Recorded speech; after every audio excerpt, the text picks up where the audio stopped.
The girl was just on a family vacation at sea, but when she woke up, she was horrified to discover something impossible. The ocean had mysteriously vanished overnight. All that remained was an endless expanse of dried seabed stretching beyond the horizon. Even their phones had inexplicably lost all signal. At first, nobody realized how serious things were, not until her brother caught two large crabs nearby. That's when their father, a marine biologist, sensed something was terribly wrong. These were clearly deep-sea crabs, species that only lived 1,600 feet below the surface, which meant their current location was most likely on the ocean floor itself. To test his growing suspicion, Dad quickly pulled out his compass, but the needle that should have pointed north was now bizarrely pointing south. Seeing this, he instantly knew they were in deep trouble. This meant Earth's magnetic field had reversed. The tides had changed direction. All the ocean's water had been pulled somewhere else, and they were now stranded on the deep ocean floor. Desperate to find help, Dad rushed back to the cabin. He managed to connect to an emergency frequency.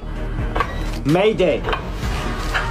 Ici Dao, capitaine du Shanghai, 6500. But it wasn't a rescue team on the other end. It was a deep-sea explorer. He was also trapped on this barren seabed. The man said, judging by the tidal patterns, the water would return to its original place in 7 days. So if they didn't want to be swept away by the returning tsunami, they needed to find higher ground fast. But the nearest coastline was impossibly far away. 7 days wouldn't be nearly enough time to reach it. So they decided to search for the submarine explorer 125 miles away. But just as the family was packing food for their journey, a figure suddenly appeared in the distance. Jack assumed it was another stranded survivor, so without thinking twice, he walked over to help. When the stranger said he just needed some water, Jack kindly handed over his bottle, but the moment the man finished drinking, everything changed.